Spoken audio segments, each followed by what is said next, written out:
개원을 하시기 전에 어떤 점을 점검해야 되는지, 그리고 예정지, 그리고 토양검사와 시비는 비록 지금 이걸 다 하지 못하고 식재를 했다 하더라도 지금 지났지만은 또 보완할 수 있는 부분도 한번 찾아보시기 바랍니다.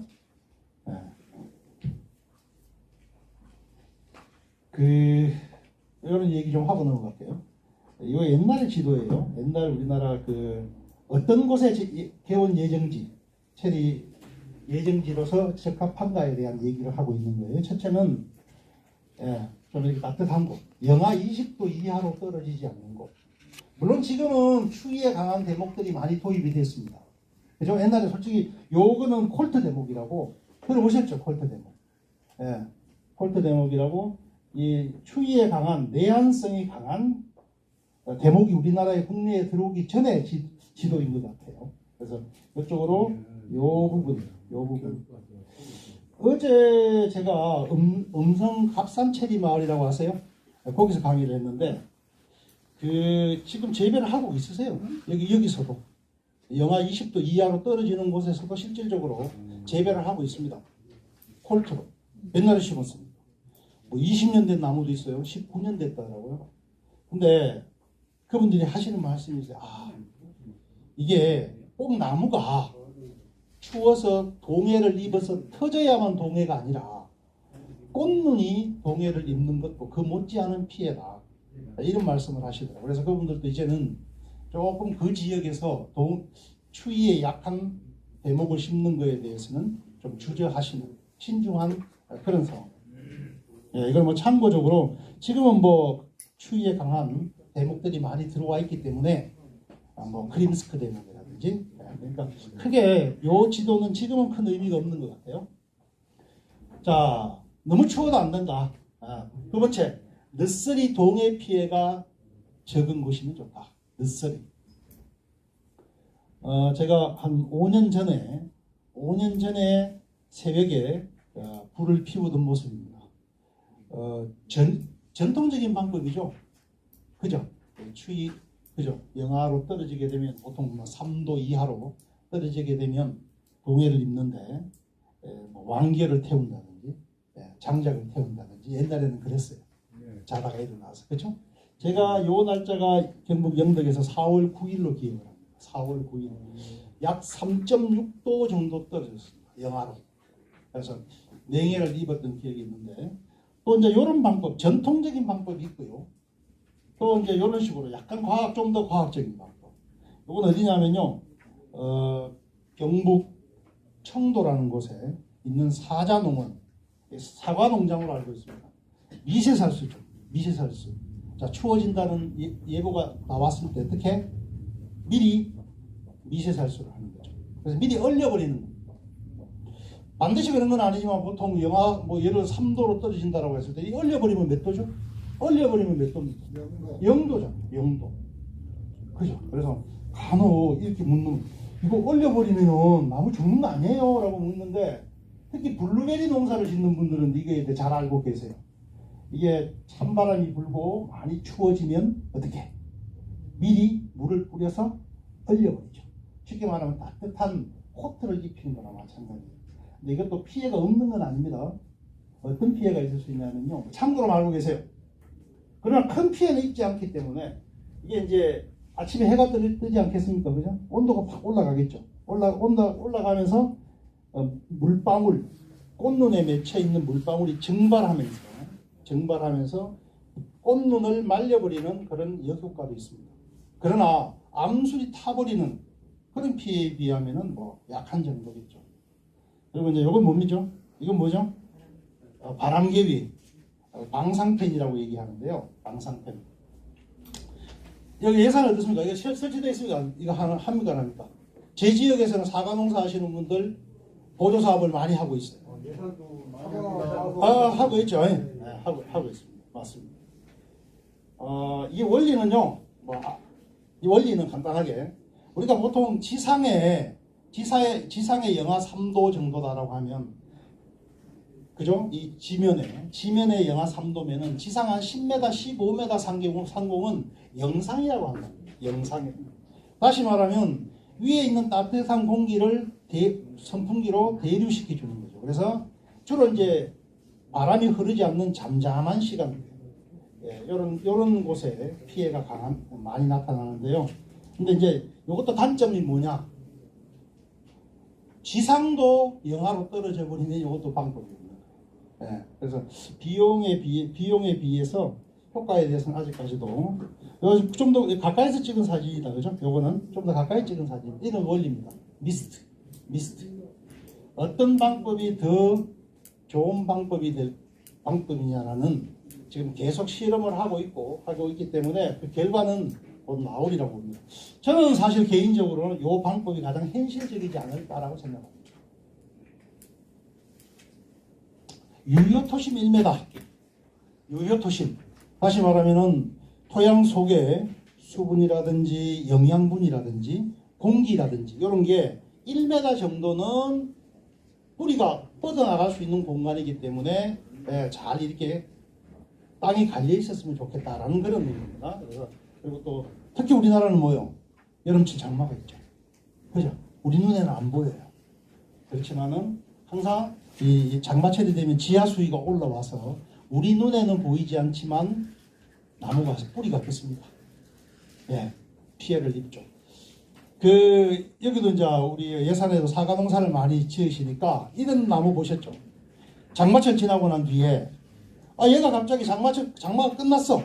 근데 갑자기 얘가 낮이 되니까 나무가 푹 수그려 축 늘어져. 이상한데? 또 저녁이 되면 얘가 일어나요. 그러다가 한낮이 되면 다시 일어나고. 이걸 반복하죠. 심하게 물에 침수돼 버리면요, 장마 마치자마자 바로 누렇게 뜨면서 잎이 바로 죽어버립니다. 좀 애매하게 피해를 입으면 어떻게 된다? 왔다 갔다 하죠. 그러다가 낙엽이 지고, 걔는 좀 낙엽이 좀 일찍 지는 것 같아. 그죠? 다른 나무, 정상적인 나무보다. 그리고 그 다음에 봄에 얘가 깨어나요, 못 깨어나요? 못 깨어나. 그럼 우리는 뭐라고 얘기하죠? 그 나무를 왜 죽었다라고 생각하죠? 겨울에 추워서 얼어 죽었다라고 얘기를 하는데, 사실은 이미 장마철에 세근, 가는 뿌리 세근이 치명타를 입었습니다. 그래서 약간의 어떤 추위에도 견디지 못했던 거죠. 우리 사람도 그렇잖아요. 요즘 막 코로나 하는데 건강한 사람들은 뭐 걸려도 뻘떡 일나지만, 그죠? 기저질환, 평소에 이제 건강이 안 좋았던 분들은 못 일어나시잖아요. 나무도 마찬가지입니다. 평상시에 건강하게. 자, 물 빠짐이 좋아야 된다. 조금 전에도 한 대표님께서 말씀하셨어요. 물 빠짐이 좋아야 된다. 사실은 체리만 물 빠짐이 좋아야 될까요? 체리만 유별나게 물 빠짐이 좋아야 됩니까? 아니죠. 모든 과수가 그렇습니다. 모든 과수는 물 빠짐이 좋아야 됩니다. 단지 체리는 좀 더 민감할 뿐, 그것보다. 그래서 경사를 둔다든지, 또 여름 장마철 지하 수위가 올라오는 게 염려되면은 또 복토를 한다든지. 그리고 명거, 암거 배수. 좀 이따 나오니까 이거는 좀 자세히 좀 이따 설명드릴게요. 체리는 물을 좋아하면서도 싫어한다. 이게 뭔 소리냐? 물 없이는 못 살아요. 근데 그 물이 고여 있으면 안 돼. 쪽 빠져버려요. 그러니까 자주 물을 주셔야 돼요. 아시겠죠? 물 빠짐이 좋아요. 일조량이 많으면은 열매의 질이 좋아지는 것은 너무나도 당연한 얘기입니다. 그리고 토양의 성질이 이런 성질을 가지면은 좋다. 그죠? 좋다.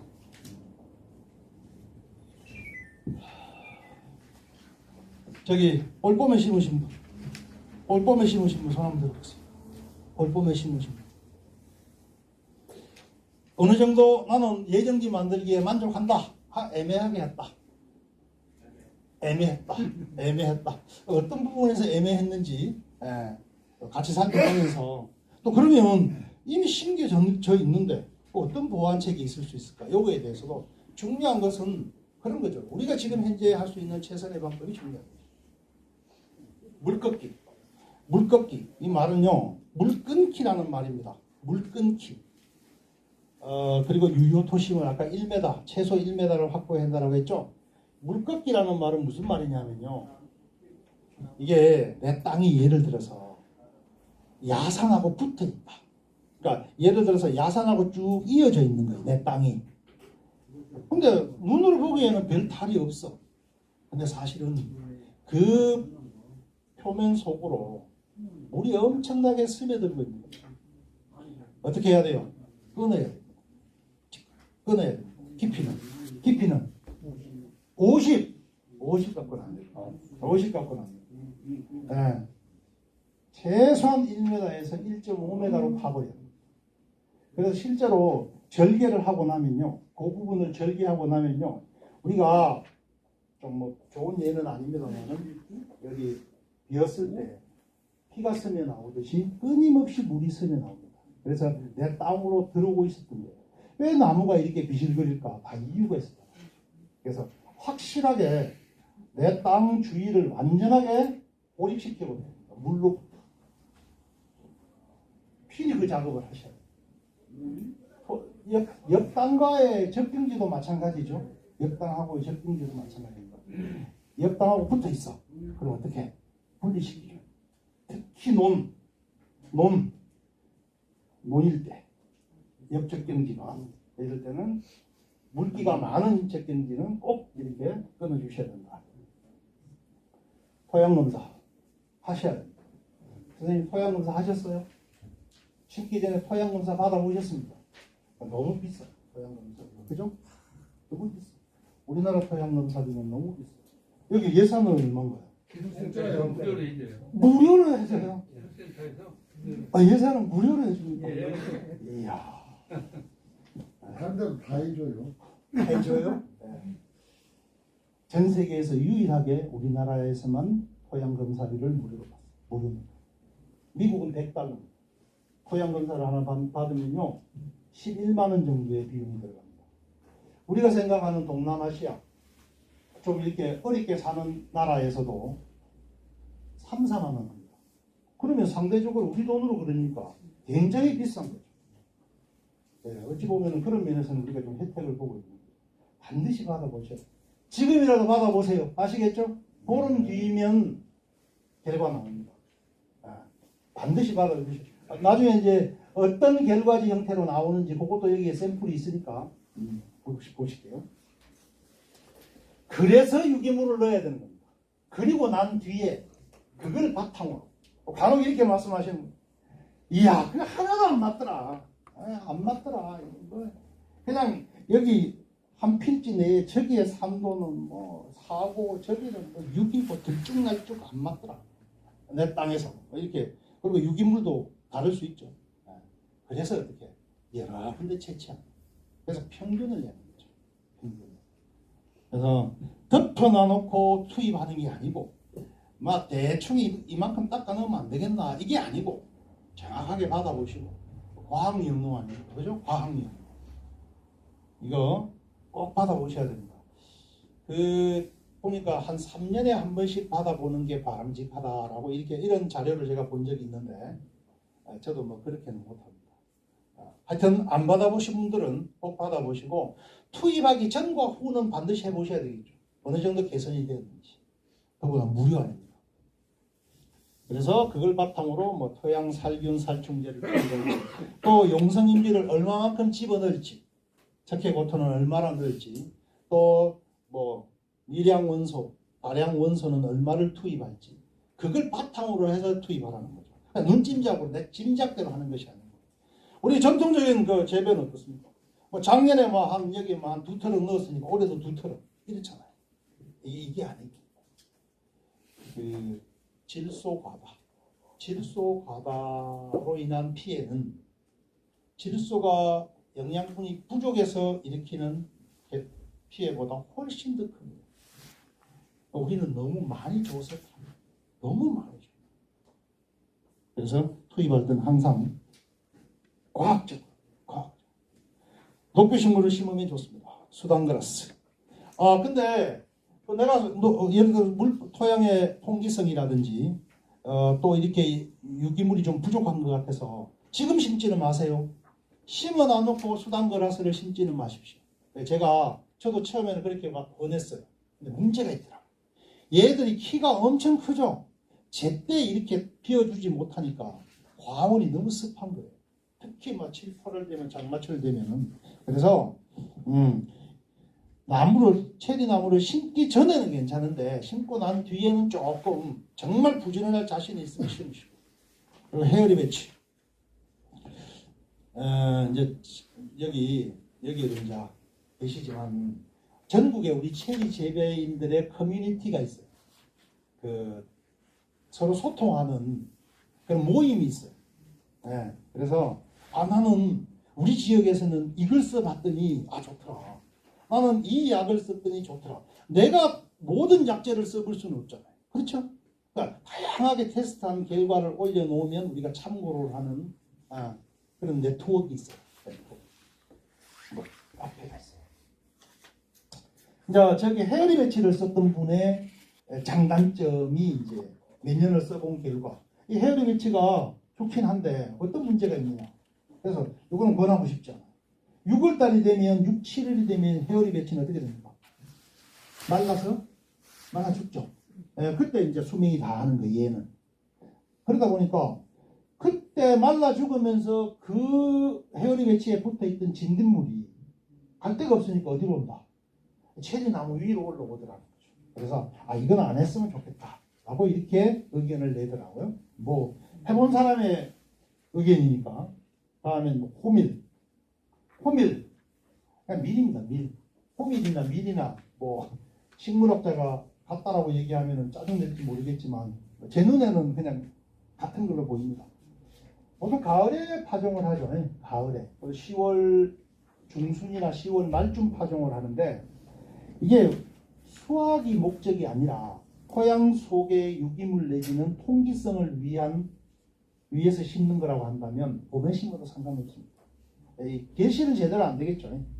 그래서 요거는 그만큼 키가 크지도 않고 습하지도 않아요. 그래서 내가 이런 부분이 걱정스럽다고 하면은 체리 나무를 심어 놓은 상태에서는 호밀을 권하고 싶다.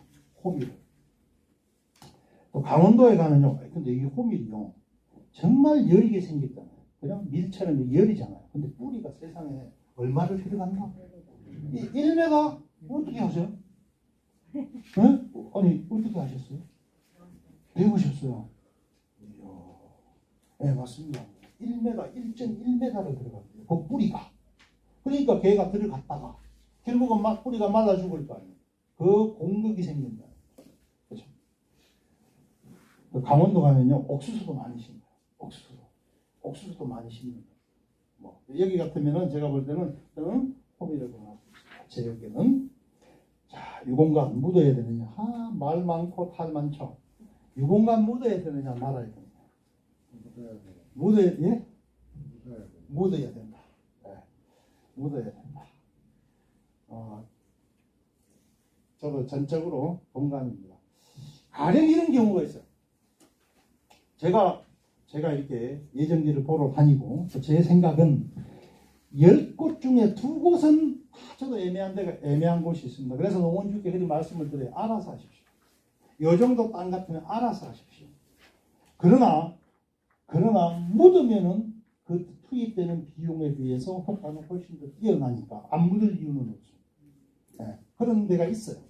어떤데 특히 자연경사가 있고 그리고 우리가 말하는 마사질 토양 이런 경우는 뭐 경사가 있기 때문에 장마철을 하더라도 물이 쭉 흘러내려가 버려요.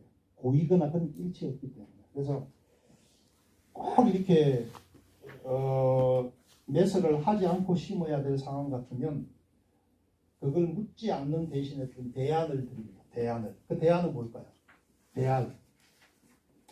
골과 골 사이를 깊이 파버리는 거예요. 물이 더 빨리 흘러내려가 버렸어요. 이해하시겠죠? 그래서 그 사이에다가 150mm 유공간 정도를 푹 끼워두면 혹시 우리가 작업을 하다가 발목이 빠져서 발목이 다칠 염려도 없잖아요. 그렇죠? 그런 방법도 있습니다. 대안으로서. 그러나 아까 말씀드렸듯이 80% 이상은 묻는 게 좋습니다. 여기 있네요. 명급에서가 있고 암급에서가 있습니다. 우리가 눈으로 볼 수 있는 게 물도랑 도구친다 그러죠. 이게 이제 우리가 말하는 명급에서고 암급에서는 말 그대로 지하에다 묻는 겁니다. 농진청 자료인데 제가 살짝 그래서 보면 뭐 묻는 방법은 여러 가지죠. 중요한 것은 결과적으로는 요 유분강을 묻었던 자리 위에다가 나무를 심는다는 게 중요합니다. 이해되세요? 네. 그래서 뭐 여기에 조금 더 비용을 들인다면 여기 안에 자갈이라든지 모래를 채워 넣으면 더 좋겠죠. 반드시 이거 부직포로 감싸야 되고 이 공간은 부직포로 감싸야 됩니다. 부직포를 놓고 위에다가 유공간을 놓고 감싸고 그 위에다가 자갈이라든지 모래를 넣으면 그 유공간의 수명이 더 길어집니다. 영원하진 않아요, 그거. 네, 영원하진 않습니다. 근데 나무가 7, 8년 이렇게 성목기로 접어들면 지 스스로도 뭡니까? 저항력이 커지기 때문에 그때까지만 역할을 해줘도 저는 뭐 충분하다고. 네. 그래서 예를 들어서 내가 5m 간격으로 나무를 심는다. 예? 4m 간격으로 심는다. 그러면 이 공간도 마찬가지 4m 간격으로 5m 간격으로 묻는 거죠. 깊이 궁금하죠. 깊이는 얼마나 물 빠짐이 좋은가에 따라서 깊이는 한 50에서 60이 될 수도 있고요. 50에서 60이 될 수도 있고 아주 모래질이다. 너무 잘 빠진다. 그러면 조금 더 깊게 한 60, 70으로 묻을 수도 있습니다. 80으로 묻을 수도 있고 그거는 깊이는 조절하시면 돼요. 그래서 유공간의 역할 어떤 게 가장 중요해요? 유공간을 묻는 가장 큰 이유 어떤 이유? 선물 있어요. 물 빠짐. 산소 공급. 저기 나중에 필드에 나갔을 때 체리 한 그루 드리세요. 아시겠죠? 맞습니다. 우리는 자꾸 물 빠짐이라고 생각하기 쉬운데 산소 공급도 이유가 크죠. 어찌 보면 물 빠짐보다 더 중요하다고 봅니다. 그래서 그런 이유로 주는 겁니다. 자, 그래서 이게 또 이게 유공간을 묻게 되면 좋은 점이 있어요. 두둑을 안 올려도 돼. 두둑을. 물론 나는 내 땅이 내가 생각해도 이거 뭐 쪼대 땅이라 그러죠. 쪼대 땅. 그죠? 질다라고 하면요. 유공간을 묻고도 두둑을 좀 더 높일 수도 있습니다. 그러나 기본적으로는 유공간을 묻게 되면 두둑을 하실 필요는 없습니다. 두둑. 이게 얼마나 작업 환경이 나빠집니까? 두둑이 있어요. 그죠? 이 사다리도 제대로 안 서고요. 자칫 잘못하면요. 이게 우리가 발목도 삐고 그래요. 맞죠? 그리고 이 풀을 깎을 때도 상그럽고 여러 가지 면으로 그래서 최대한 두둑을 두지 않는 환경에서 그렇게 조성하는 게 중요합니다. 그러니까 더더구나 우리 유공간을 묻어야 되겠죠. 얼마나 들어가느냐? 제가 대충 뽑아봤습니다. 비용을 유공간 쓰는데 얼마 정도 들어가느냐? 내가 직접 포크레인 기사 부르고, 그죠? 그건 내가 할 수 없으니까. 내가 유공간을 묻잖아요? 그러면은 300평당 150만 원. 봉투 비용까지. 그죠? 그리고 뭐 사람을 좀 더 쓴다. 그리고 이제 거기에다가 뭐 이렇게 모래를 넣고 자갈을 넣는다. 라고 한다면 한 200 정도. 300평당. 이 정도 잡으시죠. 그러니까 그 비용에 비해서 효과를 생각한다면 제가 볼 때는 망설일 일은 아니라고 생각합니다. 비싼가요? 생각보다 그렇게 비싸지 않죠. 비싼가요? 토양검사. 난 3년 이내에 토양검사 받아봤다. 난 3년 이내에 토양검사 받아봤다. 감사합니다. 공짜야, 공짜. 모두 다 공짜 좋아하잖아요. 이용해야죠, 활용해야죠. 이해는. 미국도 $100 한다는데 활용해야죠. 그래서 방법을 제가 알려드릴 테니까 아주 간단합니다. 그것만큼이나 간단해요. 이제 강의를 온다니까 우리 여기 이제 안내해 주시는 선생님께서 코로나 검사를 좀 받았으면 좋겠다라고 이렇게 연락이 왔어요. 협조해야 될 거 아닙니까? 그죠? 좀 생각 같아서는 좀 끔찍하지. 왜 여러분 뉴스에서 봤으니까 그렇지만 또 모두의 안녕을 위해서 그래 그 정도는 해야지. 그래 이제 검사를 하도록 갔습니다. 근데 이제 그 안내하는 접수원이 이제 바깥에 보통 그거는 병원 바깥에 컨테이너에 설치되어 있어요. 검사소가. 그래서 이제 접수해놨기 때문에 의사 선생님이 이제 접수를 보다가 검진 뭐라 하죠? 하다가 금방 내려와서 또 검사하고 또 올라가신다. 그래서 기다리는 동안에 제가 물었어요. 정말 그게 그렇게 고통스럽다는데 정말이에요? 이렇게 물으니까 자기는 3번 받았대요. 병원에 근무하니까 3번을 받았는데 막 코피가 나고 그랬다는 거예요. 근데 그 전에 코피 흘렸다라는 말은 여러 번 들었거든요, 제가. 그래서 땀 좀 흘리겠네. 그래가지고 보통 벗고 딱 기다리고 있었는데 헐레벌떡 한 분이 들어오더니 자 검사 좀 하겠습니다. 저는 아주 그냥 코피 흘리 각오하고 있었는데 무엇이 너무 고통도 없이 순식간에 끝내버리는 거예요. 그래서 그 접수원을 보면서 거짓말 쳤어요. 그랬더니 이게 검사하는 선생님의 스킬에 따라서 검사를 아주 많이 해본 선생님들은 아주 그냥 고통스럽지 않게 그냥 끝내버려요. 아무것도 아니더라니까요. 아무것도 아니더라고요. 진짜 싱거웠어요. 제가 뭐 콧구멍 쑤셨다는 그 얘기를 하려고 하는 게 아니고요. 이게 그만큼 간단해요. 이게. 그러니까 갈등하실 일은 전혀 아니라는 거.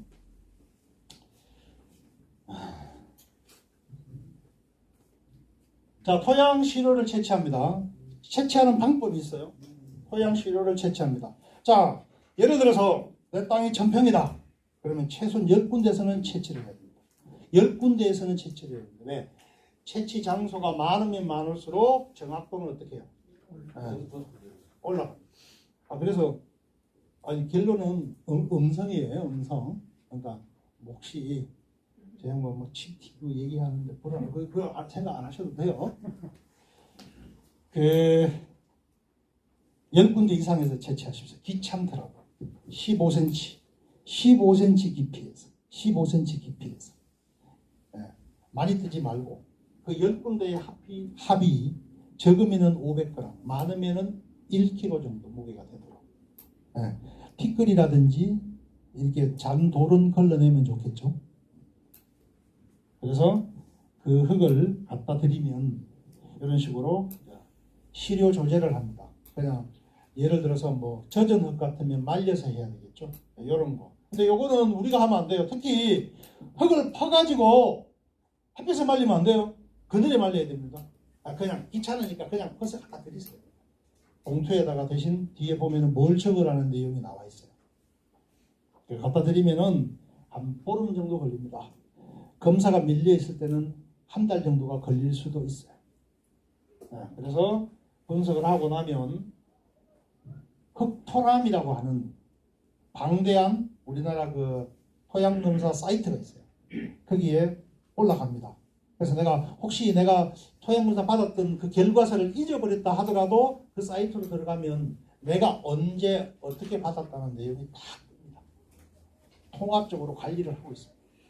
그래서 이런 처방서를 발급해 줍니다. 좀 더 자세히 보도록 할까요?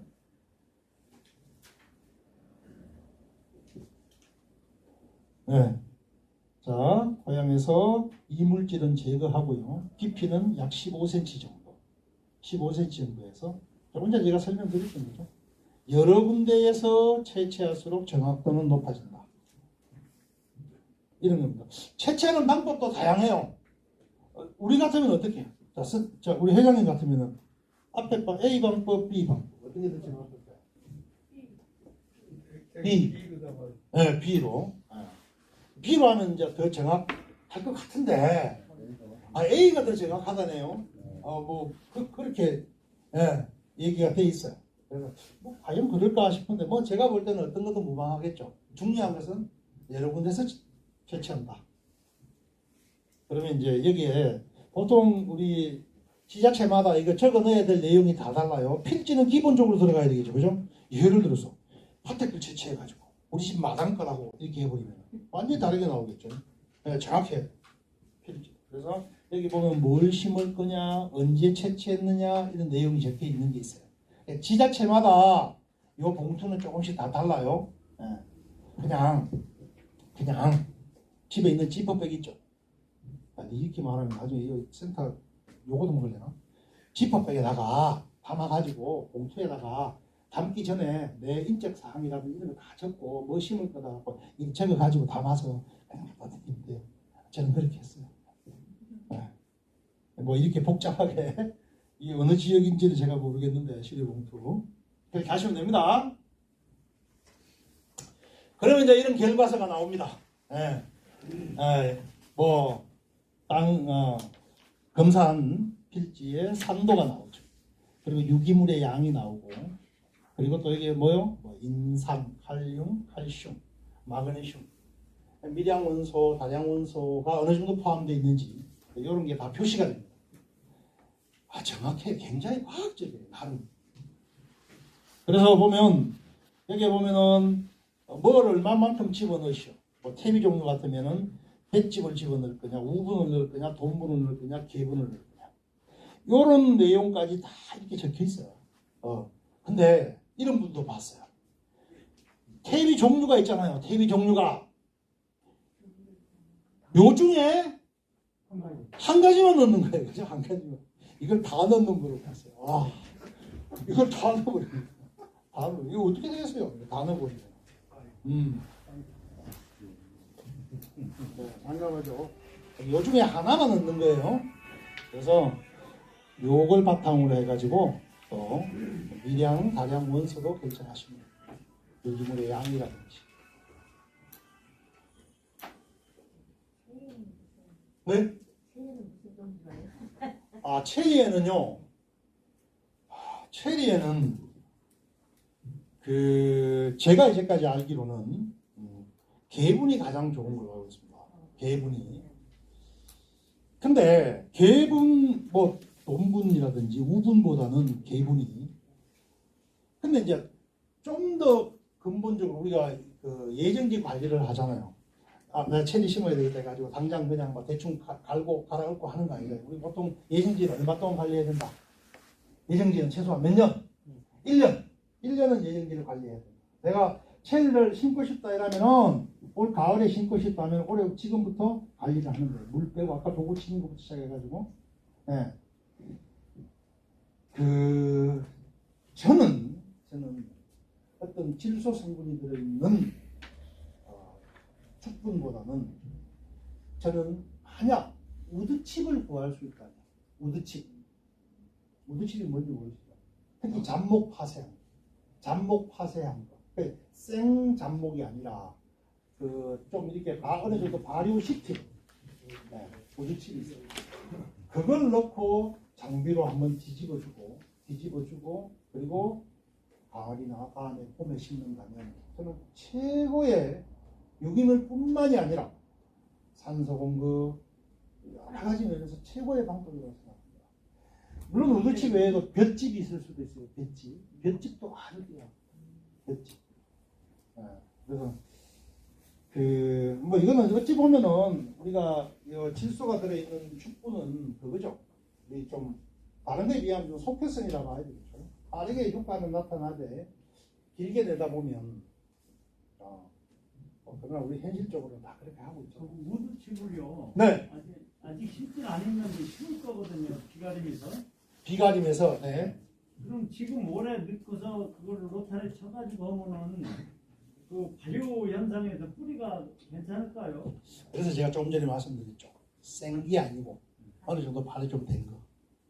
발효된 거. 근데 지금 센 거라 하더라도 괜찮지 않을까요? 작년에 가을이나 내년이라고 한다면. 하는 거 있으니까 블루베리 심을 때 하는 거 이런 거로만.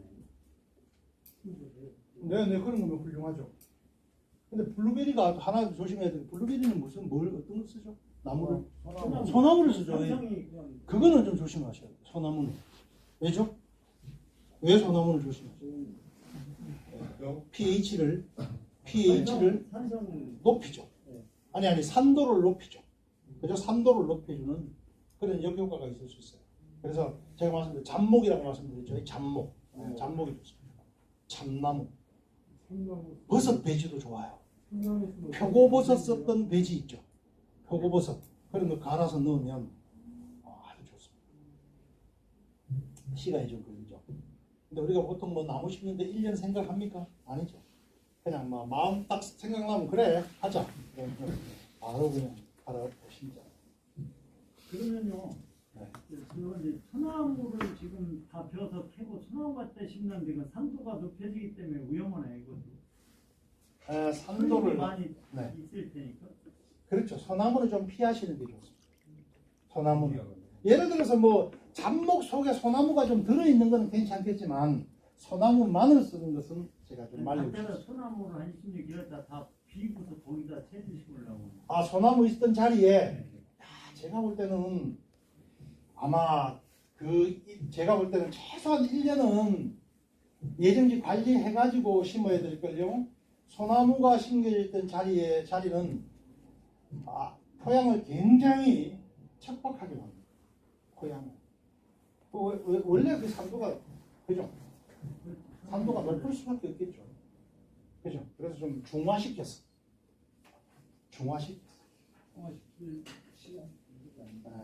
여기 소나무는 조금 말리고 싶어요. 그럼 거기다 석회를 좀 많이 해서 하면 어때요? 뭐 그것도 하나의 피할 수 없다라고 한다. 그죠? 난 꼭 심어야 되겠다라고 한다면 1년 정도 휴경을 하면서 뭐 그런 방법을 쓰는 것도 방법. 예. 그리고 보통 이게 산도를 조절하는 데는 석회를 많이 쓰잖아요. 그렇죠? 석회부터. 자, 그래서 유기물이라든지 이런 아까 제가 말씀드렸잖아요. 이게 이제 뭐냐면은 수단그라스입니다. 수단그라스. 아주 이게 질소가 많은 곳은 1년에 서너 번 정도 비어서 넘깁니다. 우리 키만큼 컸을 때 계속 비어서 넘기죠. 요게 호밀, 요게 호밀, 요게 호밀. 밀이죠, 밀입니다. 다음 요게 볏짚. 그리고 요게 우두칩인데요. 좀 이렇게 뭐 알갱이가 좀 이렇게 작다 보니까 별로 눈에 보이지 않죠. 이게 입자가 클수록 거칠수록 좋습니다. 입자가 거칠수록 좋습니다. 우리가 이 논에다가 뭘 심을 때, 밭이나 논에다 심을 때 이게 트랙터를 가지고 부지런한 분들은 한 2번만 다녀도 될 걸 5, 6번씩 다니죠. 그래서 아주 그냥 토양을 밀가루처럼 만들어가지고 부드럽게. 그게 좋을까요, 안 좋을까요? 안 좋답니다, 그게. 그게 오히려 더 안 좋답니다. 거친 입자가 들어갈수록 그게 오히려 산소 공급이라는 이런 면에서 더 유리하다. 그래서 너무 부지런해도 탈입니다. 그래서 저는 요 4가지 방법 중에 다 좋지만 요 방법도 괜찮다. 저는 요걸 최고로 꼽습니다. 우드칩, 발효된 우드칩. 저도 제 밭에 조금 발효시켜 놨습니다. 예차하면 쓰려고. 어떻게요?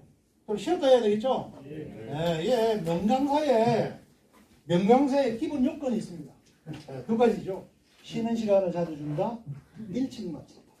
저는 충분히 그런 자격을 가진 사람. 10분 딱 쉬었다가 30분에 시작할게요.